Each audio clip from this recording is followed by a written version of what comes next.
Hello, everyone. It's Talisha. How's everybody doing? Good afternoon, Spartans. Thank you for those who have joined this live session and to those who are going to be watching this recording on our YouTube channel in the future. My name is Talisha T, and I am an academic counselor, and I'm also the programs coordinator for the College of Health and Human Sciences Student Success Center. For the spring 22 semester and our very first Belongingness Committee event for the semester, we have representatives from the Graduate Enrollment Management, also known as GEM. I love that acronym. You guys win for that acronym. From the Graduate Enrollment Management Office, who are based out of the College of Graduate Studies. Christy, who is the director of GEM, I wanted to give a special shout out. Hi, Christy. Thank you for joining us. Thanks for the invite. Oh, thank you. And presenting today will be Fernando Anasaldo Sanchez, who is a graduate enrollment counselor for GEM and is a recent graduate from San Diego State University. Fernando has a background in student services at both the K through 12 and post-secondary institutions, and also enjoys working with students to further advance their academic, personal, and professional goals. Fernando has experience working in diversity, equity, and inclusion, and is excited to continue to work with the graduate student population. And we are so lucky to have him here today. So for those of you who want to ask questions throughout the presentation, please be sure to type them in the chat box, and Fernando and I will be answering them at the end of the presentation, so that way the students who are watching this recording on YouTube will know the answer as well. Okay? All right, so without further ado, Fernando, the floor is yours, dear. Thank you so much for having me here today, y'all. Let me share my screen. Can y'all see that? Yes, we can. Okay, awesome. So again, my name is Fernando Ansaldo Sanchez. I use they, them pronouns, and I am the graduate enrollment counselor for the College of Graduate Studies. And today I'm going to be presenting on Graduate School 101, applying to graduate school. And I am using two screens, so I always forget that I have to have my mouse on the screen that I'm presenting on. That way I can click next. So sorry, one sec. There we go. All right, so here's a brief overview of our agenda.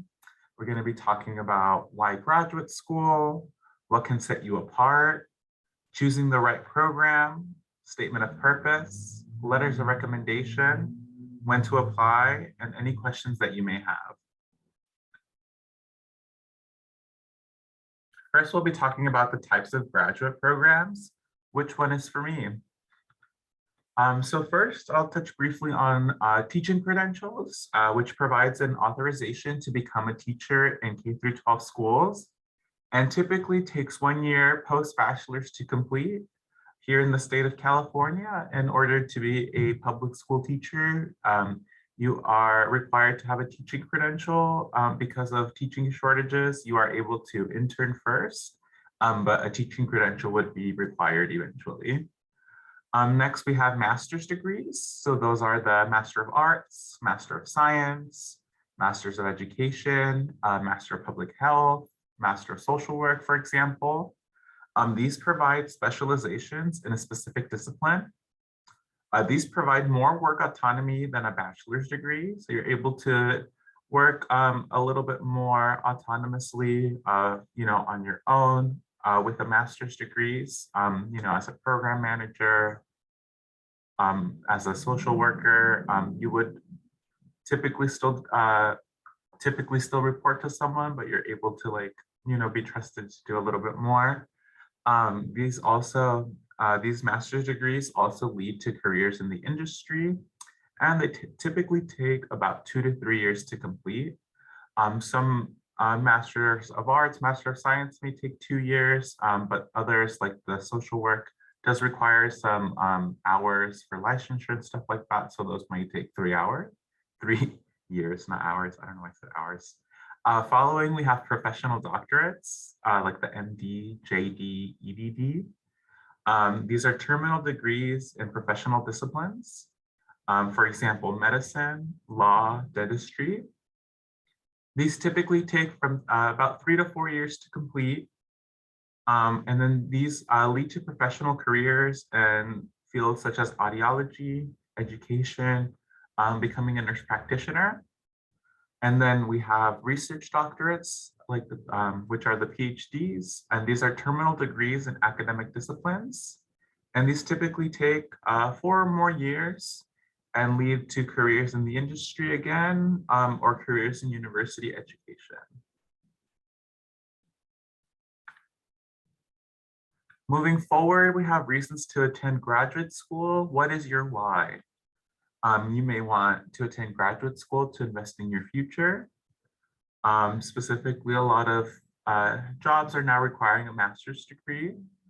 Obtaining a promotion and or increase in your salary.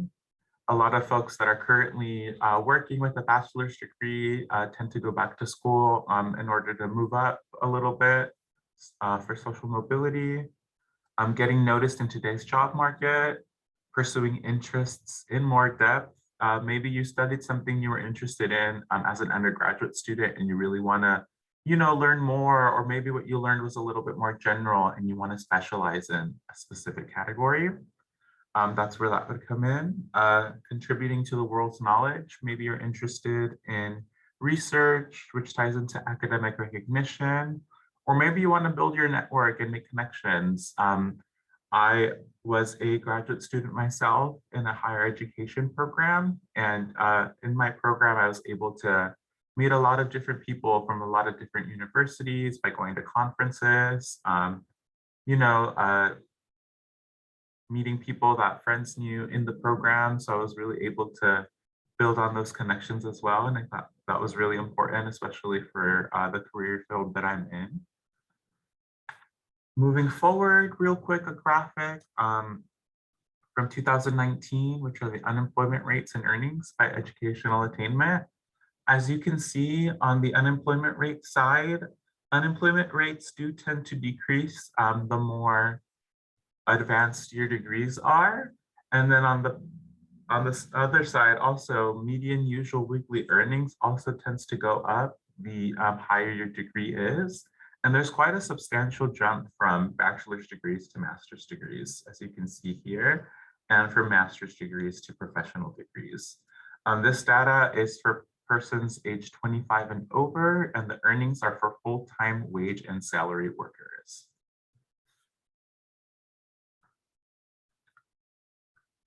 Moving forward, we have funding opportunities and financing your degree.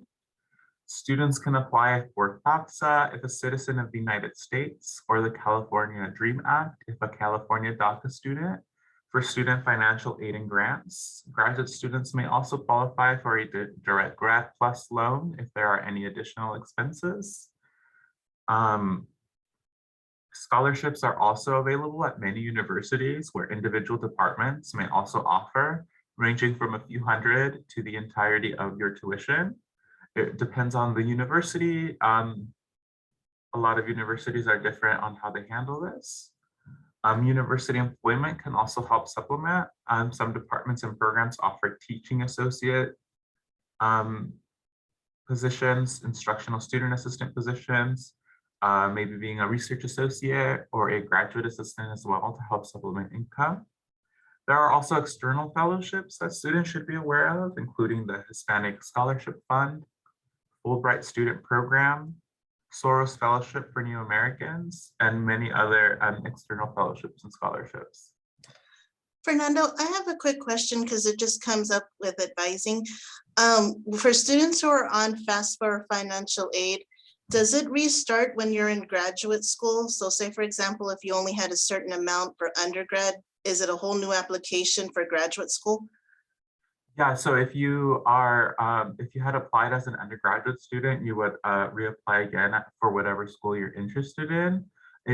I'm not 100% sure how it works. I know that there are some year limits on how many years you can apply for FAFSA. So I'm not sure if students who took a 5th year would be able to apply for FAFSA again for a 6th year. that would be something that you'd have to work with the financial aid department with. But when I was a graduate student, I applied for FAFSA for my first year, and I was able to receive a grant through the state of California through FAFSA. So I think it's depends on the situation of the student.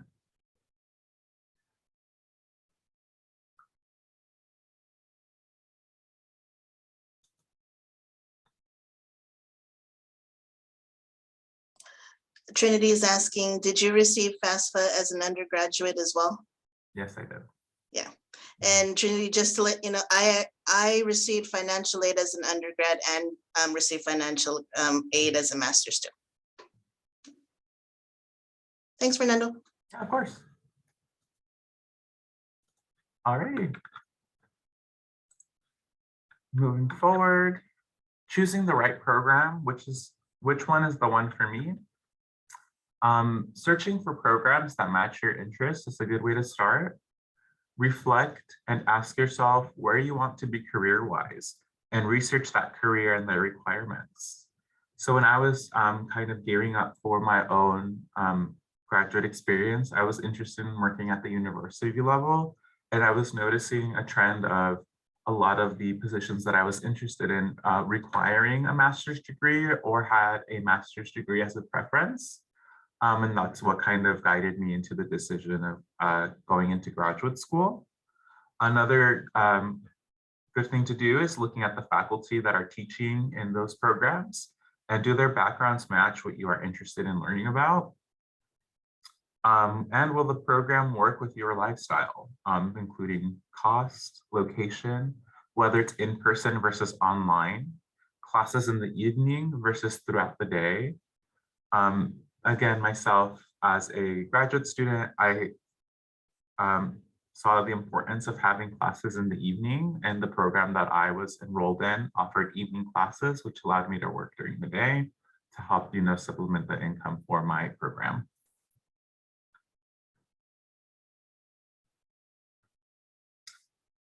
And then moving forward, we have how to be a competitive candidate. What can set me apart? To have a strong application, first we would do having a strong statement of purpose, which I will detail later, that speaks to your qualifications, with proper grammar and free of mistakes. If your GPA is less than desirable, this is a good place to explain that. Some sort of experience, whether it be working experience in the field or experiential learning. And by experiential learning, I mean things such as internships, community service. I know this one's a little bit tougher with the current COVID situation, but studying abroad. Maybe you had research assistantships in your undergraduate career. And then there's other out of the classroom experiences as well. And then letters of recommendation that detail your qualifications, including from faculty and from supervisors. And again, I will touch on that a little bit later in the presentation. For your statement of purpose, what should I say, right? I think that's the biggest question we may have. I do want to kind of help differentiate the difference between a statement of purpose and a personal statement. So a statement of purpose is about what you want to accomplish during your time in graduate school. So if the program that you're interested in, the department that you're interested in is asking for a statement of purpose, I would showcase your academic strengths and background, your career goals, research interests, and how those fit with the program, and include why you are choosing that specific program. This is a good place also to research what the faculty is currently doing. That's always on department websites, and you can kind of see what's going on there. Or you want to talk about a little bit why this is the right program for you. I think a lot of departments want to see fit come out in the statement of purpose. And then other departments may ask for a personal statement, which can describe more of who you are as a person. Highlight your personal motivations for applying to the program and any major accomplishments or challenges you may have had along the way. So if a department's asking for a personal statement, this is where you can speak a little bit more about who you are and stuff like that. You can do that also in a statement of purpose, but for the statement of purpose, you would want to not focus so much about your own personal story, whereas the personal statement, that's what that's there for. Moving forward, we also have letters of recommendation. So who and when, right? Making connections now with faculty and administrators is always a good way to start by visiting their office hours or connecting with them via email. Inform them about your plans for graduate school, and then give them an idea of what your goals are for graduate school. That way they're able to kind of speak to that in the letter. Provide a copy of your resume, writing samples, personal statement or statement of purpose as well. And then see the department for how they expect to collect recommendation letters. Some departments do collect recommendation letters. Others have recommendation forms for those recommenders to fill out. And you want to make sure that you're on top of which is the one that they're looking for. I think also with letters of recommendation, those can be a little bit daunting to ask. You know, I was nervous myself asking professors for letters of recommendation, but something that a faculty recently pointed out was that it is kind of like expected and almost required for a faculty to be writing letters of recommendation for students. It is something that happens all the time. You're not the first student and you won't be the last student to ask for these letters of recommendation, but it's all about in the way that you do it, obviously. And that's why I think visiting their office hours and having some sort of connection with faculty early on is a great way to start.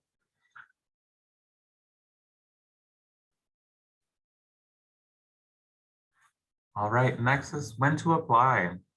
So be aware of deadlines. I recommend looking at your options between the second and third year of undergrad. This is to ensure enough time to apply if you are thinking about going straight after graduation. Give yourself ample time to get your items in order. Writing your personal statement can take some time as you are revising, and you want to give time to those writing your letters of recommendation also. I think my best practice is to have a minimum of 1 month from when you ask the letter, those that are going to write a letter of recommendation. That way they have enough time, and then if they have questions to do so. Faculty tend to be very busy as well, so you want to give them ample time to do so. Some programs or departments may also require additional tests, so make sure you give yourself time to take them and try to schedule the tests during times you do not have exams.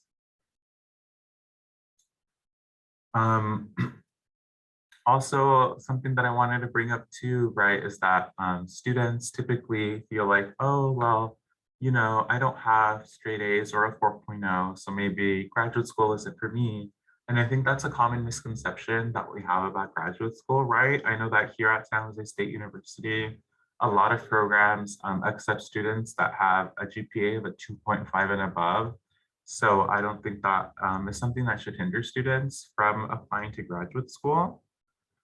Yeah, I wanted to bring that up a little bit. And then also another common worry that students have is that if they take some time in between undergraduate and graduate, that they won't be as strong of an applicant. But you know, life happens.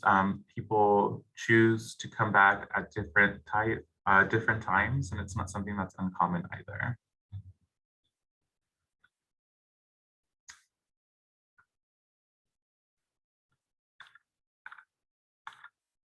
All righty, and then here at San Jose State University, the college, the CHHS department has a lot of different programs for graduate students. They have the Doctor of Audiology program, kinesiology, nursing, nursing practice, nutritional science, occupational therapy, public health, and social work. And the ones that are bolded are currently still accepting applications for fall 2022.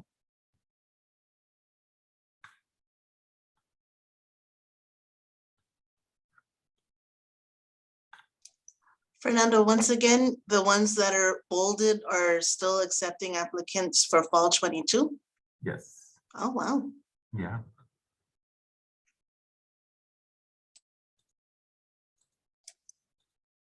And then real quick about the application process here at San Jose State University. It's a two-step process where step one is applying to the university. You're able to explore your options and requirements. Let me share my screen real quick. Well, I am sharing my screen, and let me share my other screen real quick.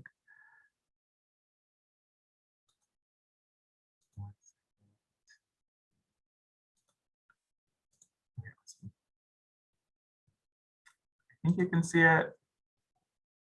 Yes. Okay, awesome. Yeah, so here are our degree programs where you're able to explore what we currently have. As you can see, there are a lot of programs here at San Jose State University outside of CHHS as well. We have credential programs and advanced certificate programs. All of these programs have their own unique deadlines, so it's important for you to kind of keep an eye out on those.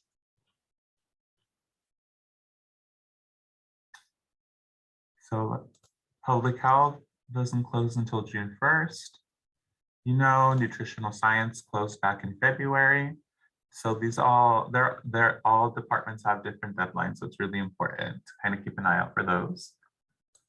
You have to apply Cal State Apply. So you're applying first to the university.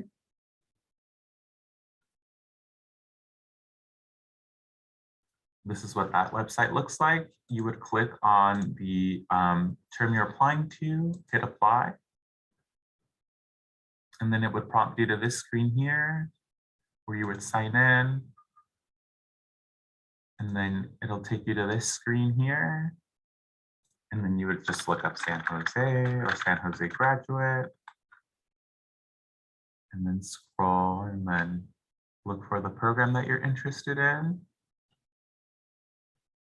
Let's say we're interested in public health on campus. You would just click the plus button here. And then I use this to help students. So I already have some programs clicked, but you would just hit continue or yes. And then again, it would take you to this screen here, where it will ask you for personal information, academic history, supporting information, and program materials. Not all departments at San Jose State University use this program materials page. Some have a separate application for their own department. So you'd want to, keep an eye out for that on the website of the program you're interested in. And then real quick, I want to share this again because I think I made a spelling error and I think it's kind of funny. But your transcripts are automatically pooled. I used the wrong pooled. International applicants must also submit financial documentation if you're an international applicant. So if you're on an F1 or J1 visa. And then next you would apply to the department through graduate admissions as well. And it would take you back to the degree program page that I showed earlier. And then to see program requirements, it will take you to this screen here. So I'll share that now.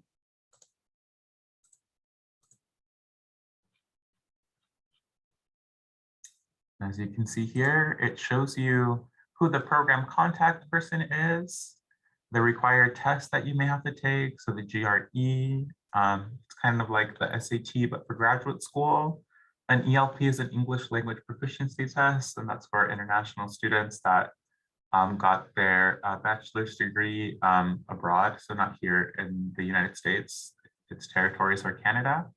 But since you all are from San Jose State, you wouldn't have to take this if an international student. Program criteria, so admissions requirements are here, as well as the program website, and then the available admission term. So yeah, this is a really great section that shows you all of the important information that you might need for your application.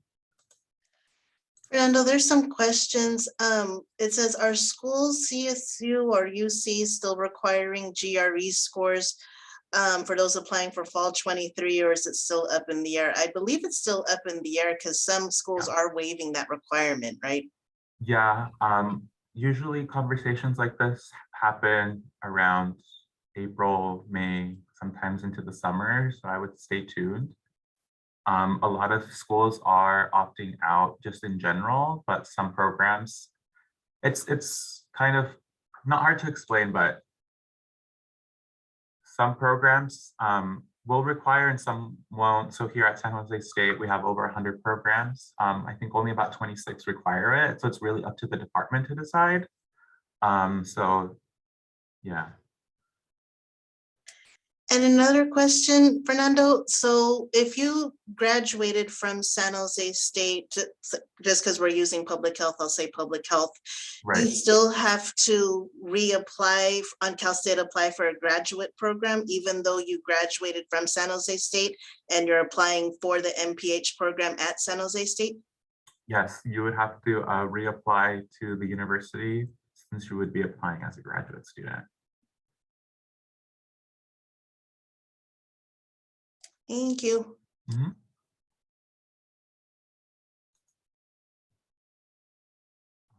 I don't remember what screen I'm showing. Okay, cool.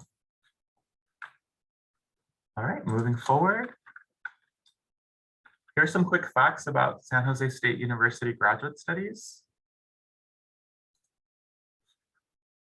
The College of Graduate Studies was formed in January of 2019, and it is the first of its kind in the CSU system. Graduate students made up of 15% of the student body. During the 2020-2021 academic school year, 8,846 students applied for our fall 2021 term. Our graduate courses have a 14:1 student to faculty ratio. The average class size is 14 students. 2,798 master's degrees were awarded to the class of 2020. And then over 3,000 master's degrees were awarded to the class of 2021. We have over 100 credentials, certificates, master's, and professional degrees. And we also offer prospective graduate applicant drop-in advising sessions. Those happen Mondays and Wednesdays, virtually via Zoom. Mondays from 3:30 to 5:30 p.m., Wednesdays from 2 to 3:30 p.m. And then Tuesdays are in person from 4 to 6 p.m. in the administration building. So you would check in administration 174 if you come in between 4 and 5. And if you come in from 5 to 6, you would just check in here in my office in administration 176. And this is for students to drop in to ask questions and receive support as they consider a graduate program here at SJSU.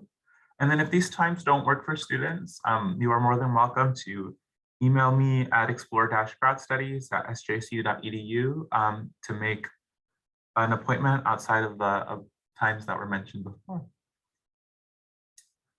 And now it's time for questions.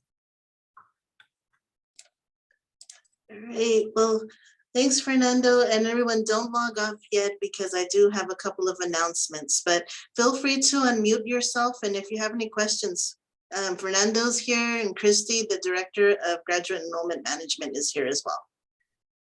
But yeah, it's interesting how many questions come from advising now that graduate school is starting to become the norm and everything. And do you have, Fernando, do you have to have like a degree in one to get a master's in the other? Does it have to be the same? Not necessarily. A lot of programs actually accept students from different disciplines. That's when their program criteria comes into play, and you want to see like maybe they are going to accept students from other disciplines, but they might have some course prerequisites.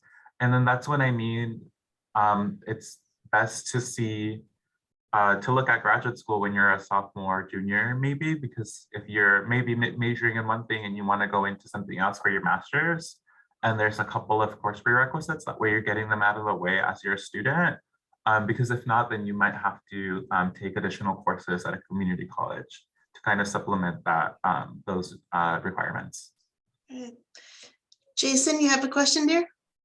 Yeah, so I was wondering, so I know like when I applied for undergraduate, we had to go through a series of essays we had to write for CSUs and UCs and all that. I was wondering if it was the same for graduate school, or you had to answer like multiple questions and write essays to them. Yeah, so it depends on the department. Some departments just require maybe a statement of purpose, personal statement. One department may not require any of that at all. And then some departments, I'm thinking about social work, specifically here at San Jose State University, will have students answer essay questions. It wouldn't be like essays on essays, but it would be maybe 500 words about a couple of different topics. Got it. Thank you so much. Yeah, of course. Um, Darlena has a question. Is there a way to take some graduate classes as an undergraduate? I don't think so, but you take the prerequisites to get into the graduate program, right? yes. You could always ask the faculty if they would allow you, but typically it's rare that they would say yes because space is an issue in the courses, and a lot of graduate courses do require an undergraduate degree as a prerequisite. Yeah. Jarrell, you have a question? Yeah, I had a question. So I know that one of my friends, they applied to go to like San Diego State's for public health program, for instance. And then they said like sometimes like for the school, like say like stuff happens. And is there a way like if the application could be possibly moved to the following year, so they still are accepted, but they would move it to the following year? Is that still a possibility, or would they have to then reapply again, like specifically for public health? I think that depends on, it's a more of a case-by-case situation. There are deferral options for a lot of programs and universities, but it really just depends on what happened. And you would want to work with the admissions team on that. Sometimes, usually too, I think they honor it because if the student, was living out of state or out of town, and then they started having in-person classes, I think it just depends on the world too, right? Yeah, definitely. Yeah. Okay, thank you. Yeah, of course. Kelsey has a question. When applying to graduate school, how many do you recommend in applying to? When applying to graduate school, how many do you recommend in applying to? That's a really good question. I can give you what I did. I applied to, I think, 4 or 5 programs when I did it. I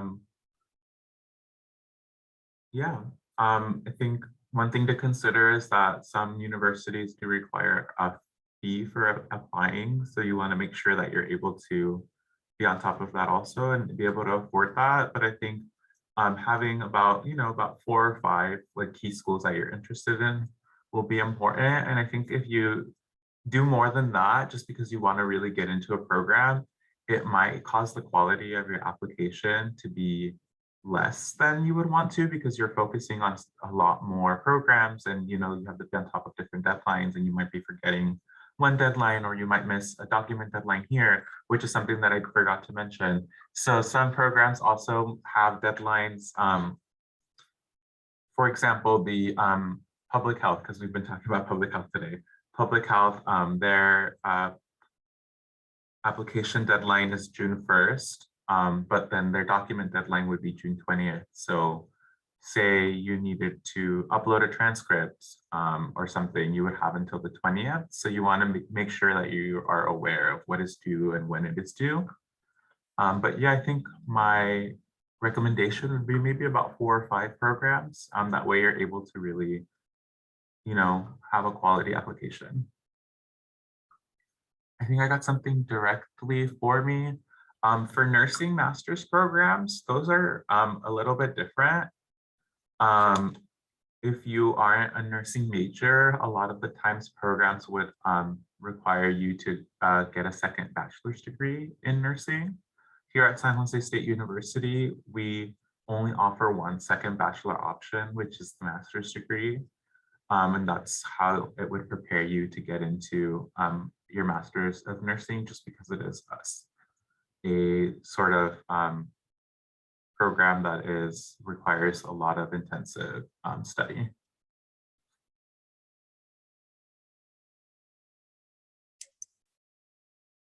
It looks like we have a message from Alexandria. Would being a member of the Phi Kappa Phi Society be highly advised for acceptance into graduate school? I'll be honest, I don't think I know what Phi Kappa Phi is. I don't know, Christy, if you know what that is now. Yeah, I'm not sure. But as mentioned previously, it might be something that you would want to highlight on your resume, since it would be experiential learning, as mentioned before. So it might help, you know, especially if they do service learning and stuff like that. How do we know which programs require the GRE when we're preparing to apply? So that's where the department websites would come in. As I showed earlier, there was the program criteria, admissions requirements, and they would have that on their website if they are requiring it. It all depends on what semester you're wanting to enter as well. Yeah, absolutely. Good questions, everyone. Oh, Jason, go for it. Yeah, I had another one, sorry. I was wondering who, I guess this is specifically for Talisha Teague since she's in the public health department, but I was wondering who I can go to for letters of rec. I'm in the CHE concentration, so I was thinking maybe going to Angie Buckner, maybe asking like a professor I had in a class. I'm not sure who you would advise me to go to for a letter of rec. Oh, yeah. So anyone, advisors, professors, anyone that you have a good relationship with, but Angie, sorry if you're watching this, but yes, if you are in that concentration, Angie, yes, I would definitely recommend her as well. Okay, thank you. Yeah, and if you are doing letters of recommendation for certain programs, you want to make sure that you are abiding for what they are asking for. So some programs may require 3 letters of recommendation where 2 have to be from faculty. So make sure that that's something that you're on top of.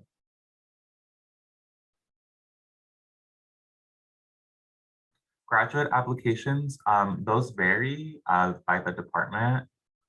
Here at San Jose State University, some closed in February and some will be open until June. So it depends on the program.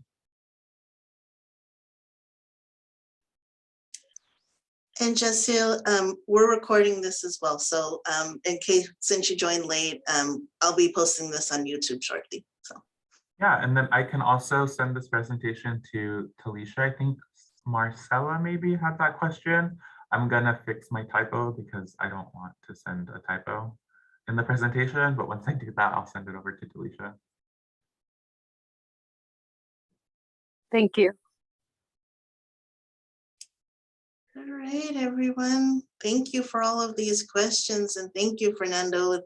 This is so helpful, especially with advising, because like I said, graduate school is becoming the norm and everything. And I'm so happy that we have your office. So, and GEM is a brand new office. So I'm so happy that we were able to have this collaboration event. And I hope it's going to be the one of many. So this was our inaugural event, everyone. So thank you for being a part of it.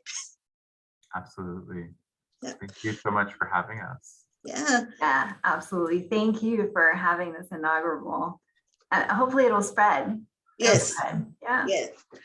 All right, let me go ahead and share my screen. I have a couple of announcements for everyone. So just give me a second. All right. So for those of you who don't know, there's a virtual internship and job fair that's going to be happening in the next 20 minutes. It's through Handshake. Kristen Keller, she is our Career Center liaison for College of Health and Human Sciences. She is hosting this virtual job and internship fair, right? That's going to be starting from 4 to 7 today, which will be the job and internship fair for Health and Human Services. So if you wanted to, just go ahead and take a picture of this screen right now or screenshot it. If you are on SJSU Handshake, definitely go ahead and join that virtual internship fair now. And of course, pre-enrollment is starting. Can you believe it? I think I'm thrown off between being online for the first 2 weeks and then coming back in person. But yes, fall 22 enrollment is getting ready to start on April 26th. Our calendars aren't busy right now. yet. So if you wanted to make an appointment with Hugo, Jeremy, or myself, feel free to go on Spartan Connect by clicking that QR code or giving us a call at 408-924-2910 or 408-924-8601. We are having appointments still on Zoom and through phone. And of course, we're on social media. Please follow us on Facebook, Twitter, Instagram, and of course, our YouTube channel. So for our next event, we are going to be having a workshop on LinkedIn. So we had a Grad School 101 workshop, and now on April 12th, we are going to be collaborating with Braven, who Guadalupe will be talking to us about LinkedIn 101, your online business card. So with Fernando talking about getting those internships, maybe getting a job in between graduate school or undergrad and graduate school, make yourself known, and let's go ahead and come back on April 12th. Guadalupe will be talking about LinkedIn 101, getting yourself out there and everything. So thank you again, everyone, for joining us today. And yeah, we look forward to working with you soon, and we will see you next month. Take care, everyone. Bye. Thank you.